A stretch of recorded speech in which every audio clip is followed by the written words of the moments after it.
our determined yet disorientated hero end his days as socialist sushi? Will his daring exploits be cut tragically short by vengeful calamari?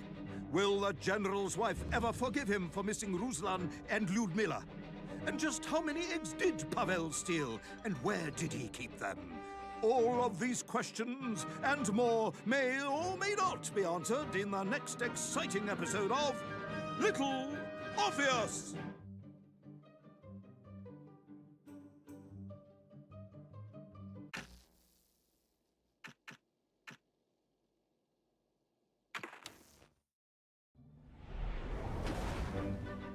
I was alive, General. Somehow, miraculously, I was alive. Some twist of fate, some hand of destiny, but I was alive! Strange as this new world was, I knew Toll must have come this way, and it was my task to find him. And it happened like this.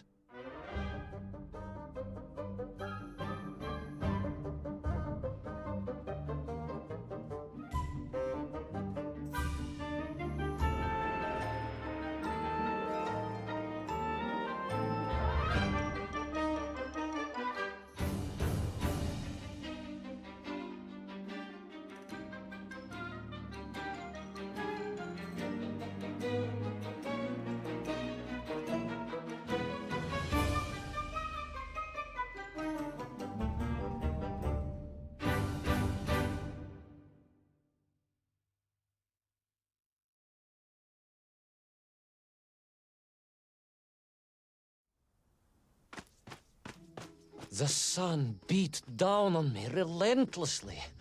The heat was unbearable. I was exhausted. Yet I could not stop. I had to go on. For 7 weeks I trudged across the desert. On the second day... Please, comrade, if we may. I think we can skip the details, unless you consider them to be particularly relevant to the location of Little Orpheus. Of course, General. We will simply omit the tale of the singing chasm. The oasis of mirrors. The sightings of Toll's Mienk aloft on their pterodactyls carrying parts of my crashed rocket drill over the horizon to Lemuria. Wait, the what? Singing chasm? Not that, but the rocket drill. Oh yes, General, the rocket drill. But what did Toll want with it? And why Lemuria? Lemuria? Lemuria, General. I am not familiar with this Lemuria, comrade. Well, that is because it does not exist, General. Or at least... so I thought.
Strange crystals seemed to exert an extraordinary hold over the stone blocks and arches.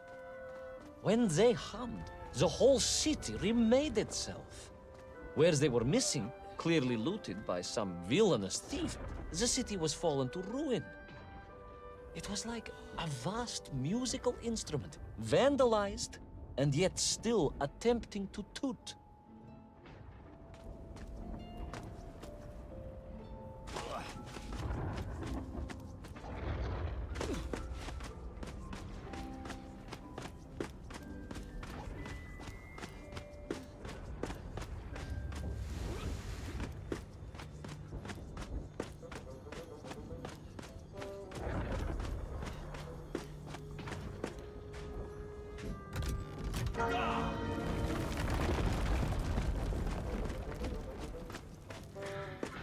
How poetic. I'm sure our engineers would be fascinated and baffled in equal measure. If the whole department hadn't been arrested for sedition last week, I would happily convey it to their skeptical ears. Sedition, General? Really? How poetic. I'm sure our engineers would be fascinated and baffled in equal measure. If the whole department hadn't been arrested for sedition last week, I would happily convey it to their skeptical ears. How poetic. I'm sure our engineers would be fascinated and baffled in equal measure. If the whole department hadn't been arrested for sedition last week, I would happily convey it to their skeptical ears. Sedition, General? Really? That is unfortunate news indeed. I am joking, comrade.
Oh, yes. The Mank were here, all right.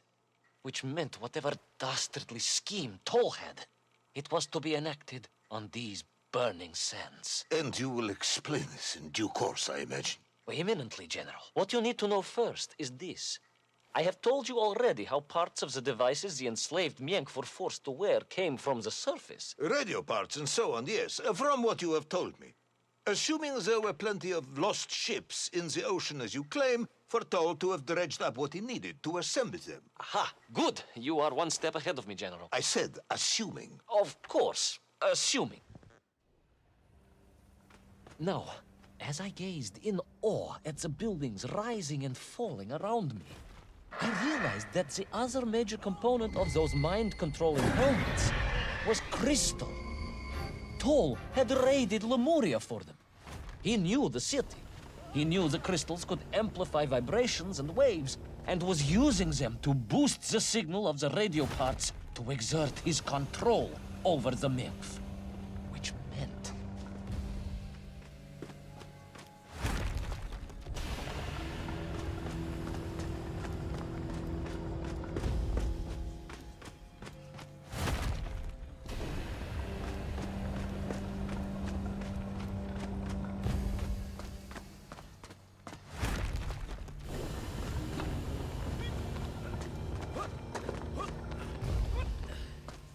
Yes? Imagine, General, what such amplification could achieve when fused to the finest atomic science our great Soviet civilization has produced.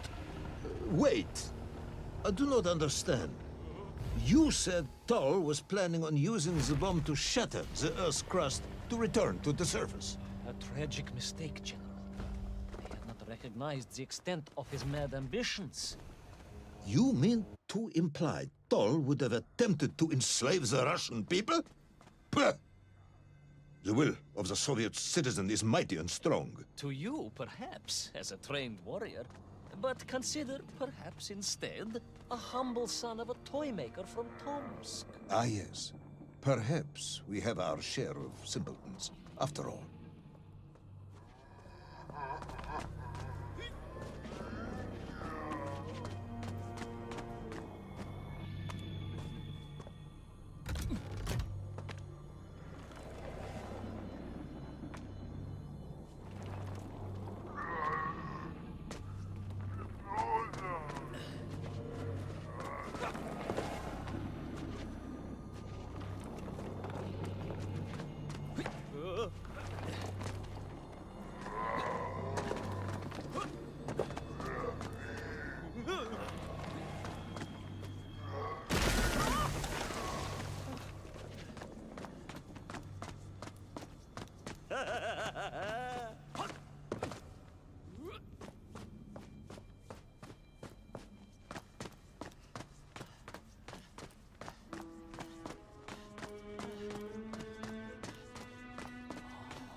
The vast pictograms told of a history of wonders.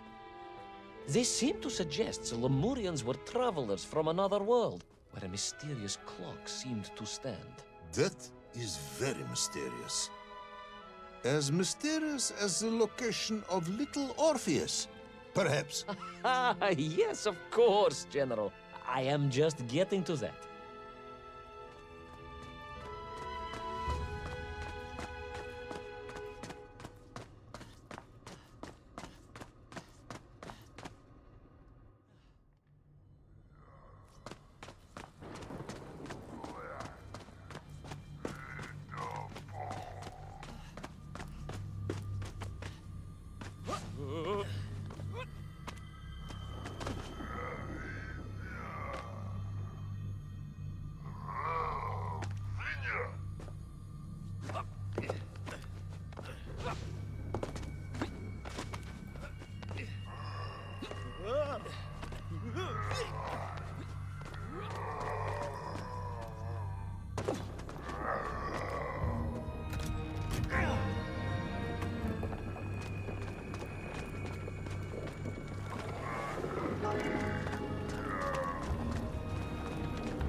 As I bravely explored that ancient city, a question was gnawing at my mind.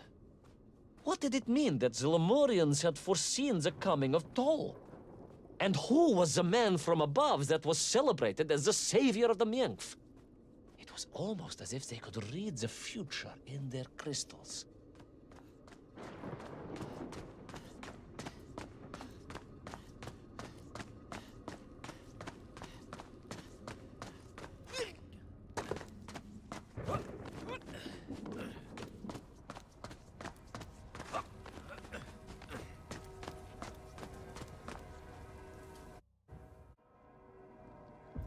The bells of Lemuria tolled and tolled, a roaring symphony, a crescendo of peals that set the city dancing, each note causing the crystals to shimmer and cascade with light.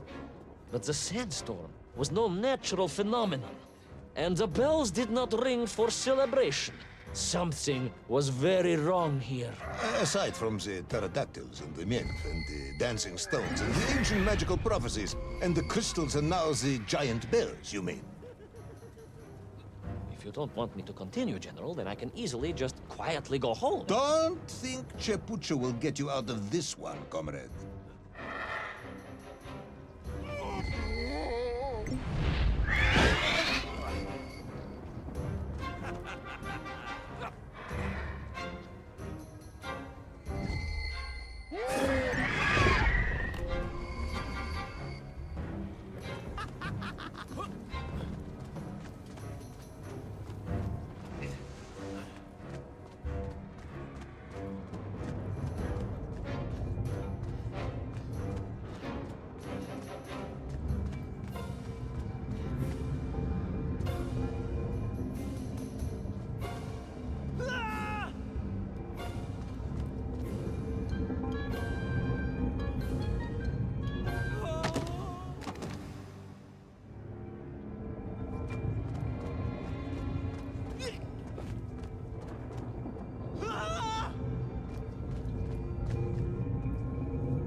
Raced through those magical structures, a righteous fire in my heart.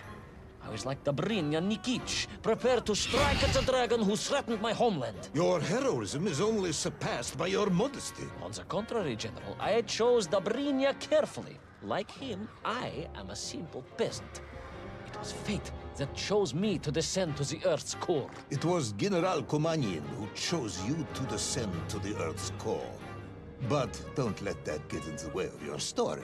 Oh, well then, award General Polkovnik Kamanin the highest medal in the world. He already has several of those. I cannot take credit for his wisdom in sending me.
was once a rocket drill ship, built to burrow into the earth, was now a mighty vessel, repurposed to blast off into the skies.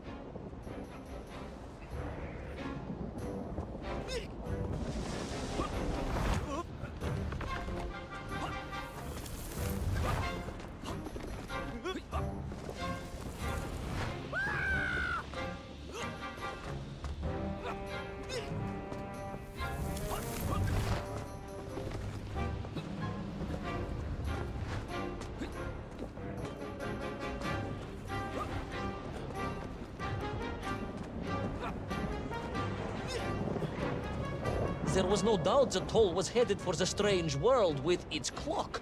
Although to what end, I was yet to understand. But there was no time to consider.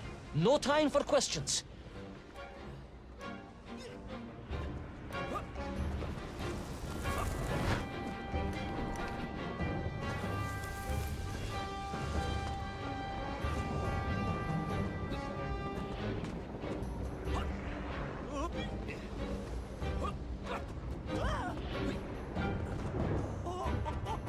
Paul was on the rocket. Little Orpheus was on the rocket. And wherever they were headed, I must head there too, to thwart his plans, recover my drill, and save the world!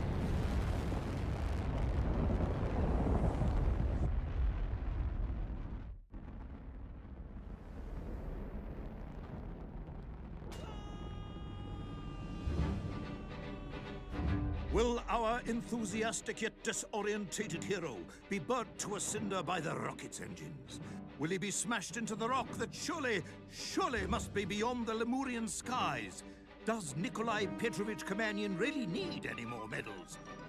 What was the strange clock, and what could it all mean? All of these questions, and more, will be answered, if you're extremely lucky, in the next exciting episode of Little Orpheus!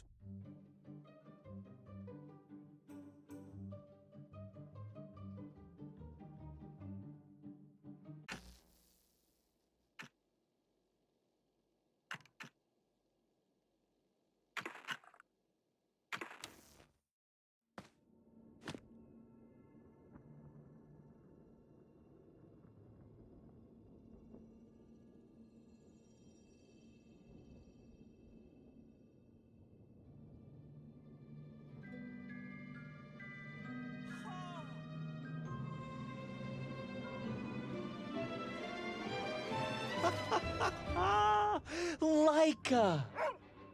Are you stark raving mad? It was Laika! I am sure of it! That spirited little dog saved me! Laika saved you in her little space machine. I believe the correct term is capsule, General. Don't push your luck any further, Ivan Ivanovich. I fear it might snap. Oh, my apologies, General. In my excitement to explain what I discovered on the far side of the Metagalacticus Interiors, I got carried away. And it happened like this.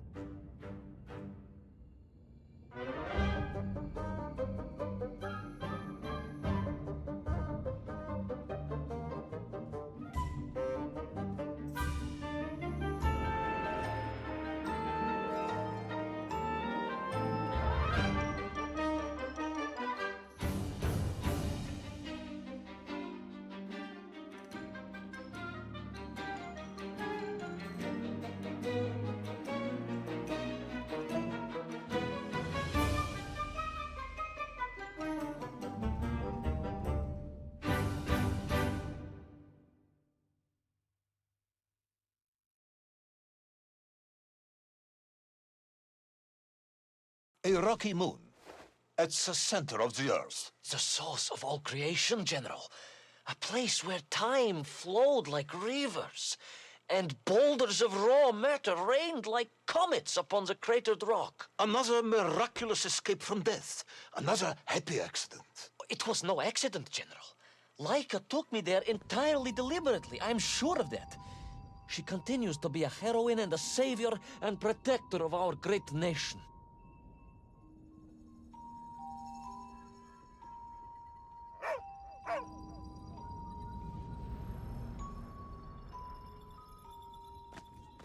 Laika died in orbit. No, General, she did not. She's very much alive and happy, and currently living several miles below our feet. Laika is dead, Ivan. She most certainly is not, General. This is the real world, Tavarish. A world where you did not go to the center of the Earth, and Laika died in orbit. In my world, General, Laika is still alive. A better world, some may argue. Very well. I will live in your world for a while longer, but time is running out. Ah, yes, time, General. I was just coming to that.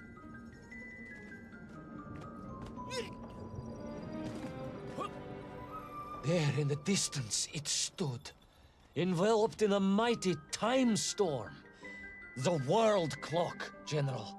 The beating heart of all history. The axis mundi, the pillar of the world. Not enough to conquer Russia by drilling back to the surface with his magical mind-controlling atomic radio set, then. No, General. You see, what if he could fuse little Orpheus directly with the world clock? Then his message would radiate with every tick and every tock. He would not simply be the Tsar. He would be the Tsar of all time, the eternal tyrant. The literal incarnation of everything our glorious revolution stood to overthrow.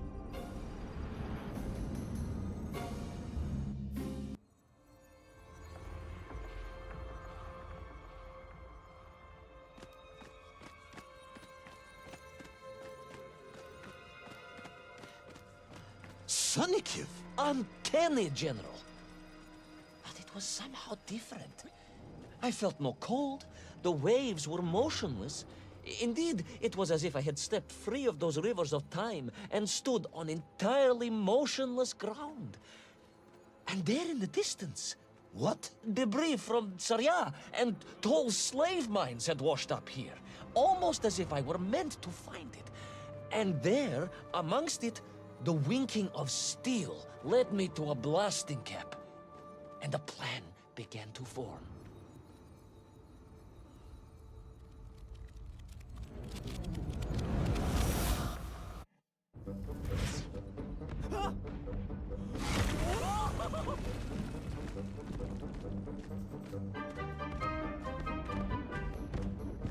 The terrain was ferocious. Explosive eruptions of fire and heat. Thunderous emissions and lethal gases. Much like your cousin Pavel, perhaps, as a result of consuming all of those stolen eggs. Aha! General, you have been listening after all!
Agartha again.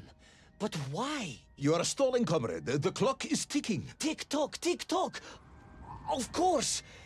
In a flash of inspiration, I understood. It was all wrong, you see, General. That we can agree on. We should never have gone to the center, because without little Orpheus, Toll could not have become the tyrant he had. The rocket drill was his means to reach the world clock, but it was little Orpheus that enabled him. And the time itself, the world clock itself, was determined to make matters right. With a little help from you, of course. Merely a simple pawn in a game played upon a cosmic scale, General. But a pawn who understood that he was being given a second chance to grab a chunk of the explosive resin that wondrous city was built upon.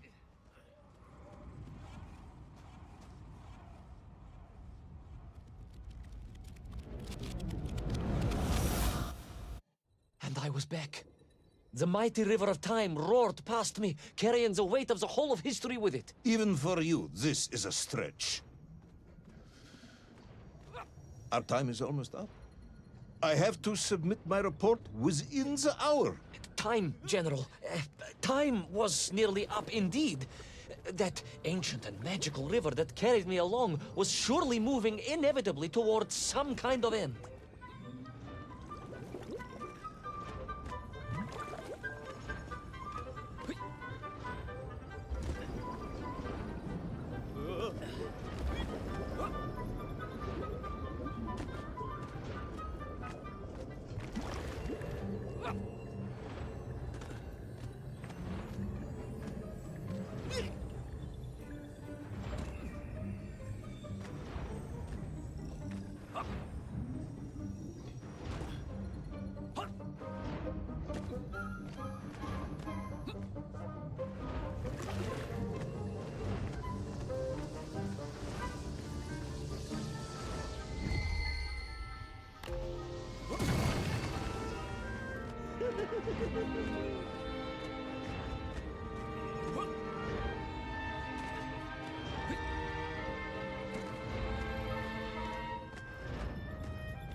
Enough. No more Privalov. No more stories. No more lost worlds and space dogs. I'm full of it. It is nearly midnight, and you have not given me the adequate explanation for the whereabouts of little Orpheus and the atomic bomb.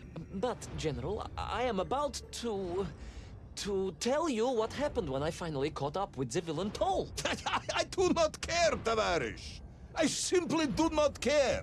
You have worn me down, and it is time to call a halt to this. I bear you no malice, comrade. In many ways, I admire you, but time is running out. Yes, General, yes. Time. Time. Because it was time itself that suddenly appeared to be on my side.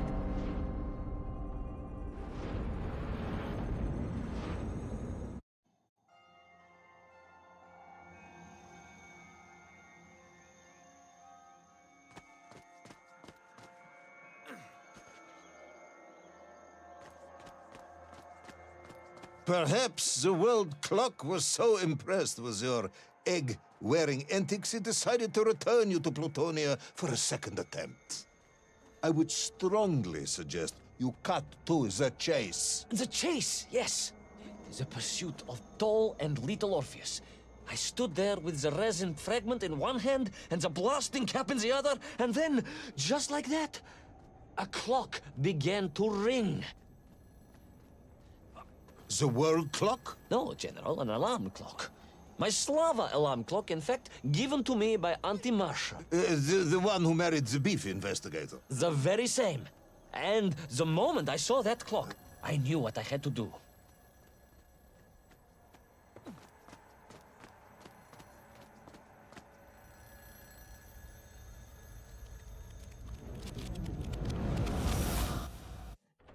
Yes, I'm waiting. A bomb, General. A bomb to destroy a bomb. So, you decided to build a bomb, eh? A bomb to destroy little Orpheus. It was a simple plan, really, General. Yes, you are very fond of your simple plans.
It was the last time I was to see those poor enslaved Mink on my journey.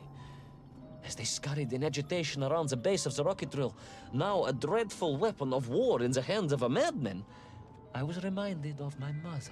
Your mother looked like a nymph? That is extremely disrespectful, comrade. No, I meant I was raised by my mother from an early age, of course. My childhood memories of my father were all too brief. You are rambling, Comrade Privalov. Time is running out. Diani Rezinovi.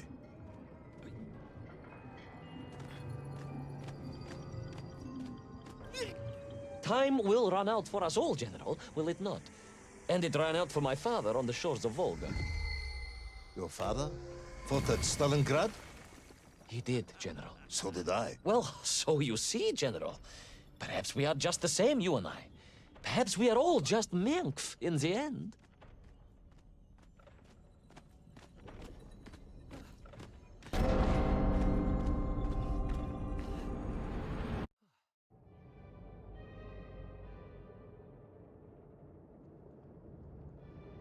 What possible use in the construction of a bomb could be found in the belly of a giant whale? Were you perhaps planning on using a worm as a fuse? That would be ridiculous, General. I would hate to undermine your otherwise entirely plausible account. You forget, General. The belly of the beast was full of shipwrecks. And on one of them, I was bound to find what I was looking for. Fuse wire. Comrade, yes, you'd forgotten all about the fuse until I reminded you, hadn't you? General, your cynicism is unbecoming to a man of your rank and stature.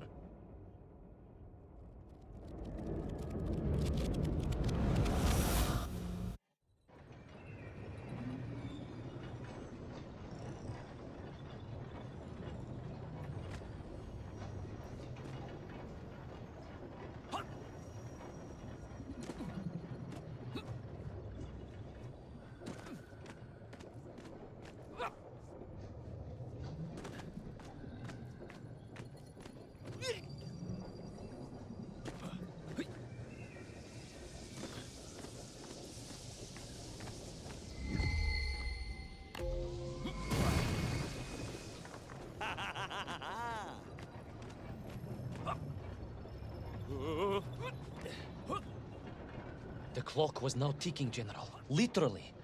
I was surrounded by time, immersed in it, floating along a river of it on a raft made of history, seeking the next moment of opportunity to hurtle backwards amongst those lost worlds. I am a patient man, Tavarish. I lost 3 toes in the winter outside Sharkovskaya in 42.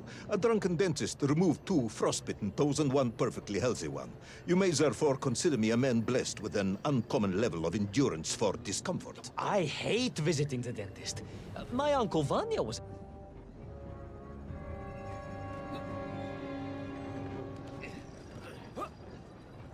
The clock was now ticking, General. Literally.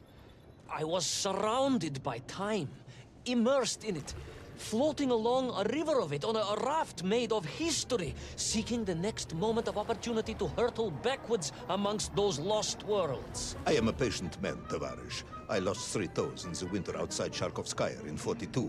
A drunken dentist removed 2 frostbitten toes and 1 perfectly healthy one.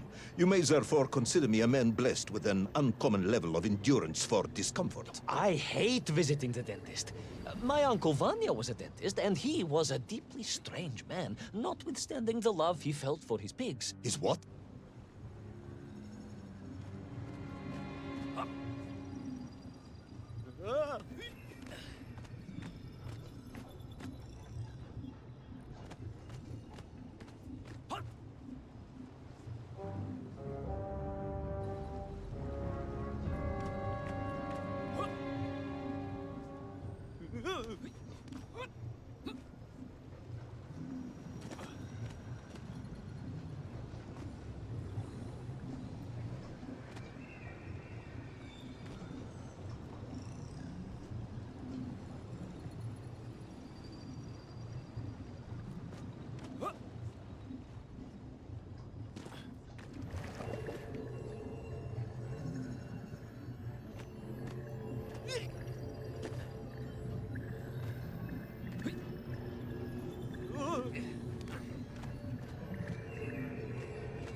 And so to the ocean floor, and that strange submerged city, and those poor lost vessels. To find a shell case to hold all of my scavenged ingredients, the last piece I needed to construct my bomb. Ah, yes, I have been waiting for this. General? Time, Ivan Ivanovich. Whilst you have rambled on and on about it, I have simply bided mine. I am a patient man, as I have said. Yes, I don't feel I paid enough attention to the story about your toes. Do you have specially made shoes? Enough!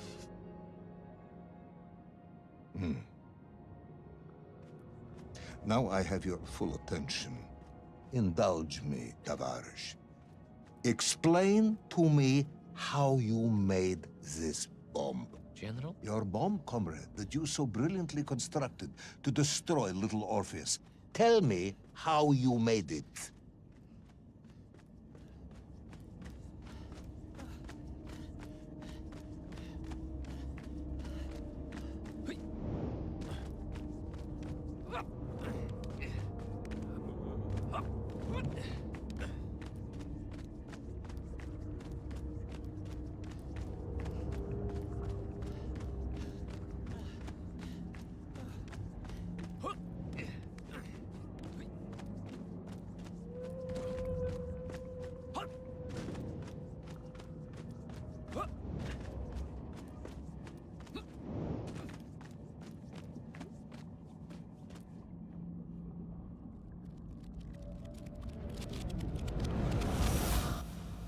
Well,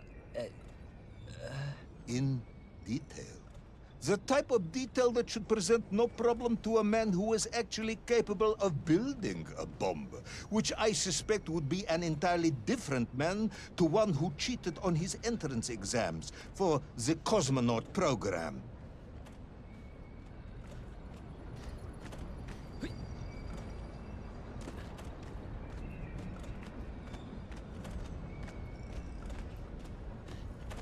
You are uncharacteristically silent, comrade. Cat, got your tongue? if I may, General, perhaps just a minute or two to gather my thoughts? There are precious few minutes left. We have reached our conclusion, I think.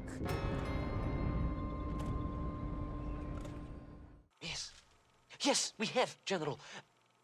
I gazed up at the world clock and knew I had arrived at my destination. Whatever lay inside would see my journey end one way or another. But I had no idea of the marvels that awaited me. And The bomb, Ivan Ivanovich! Tell me how you built the bomb! it was a wonderful sight. The world... It is 2 minutes to midnight, Ivan. It is time to end the story.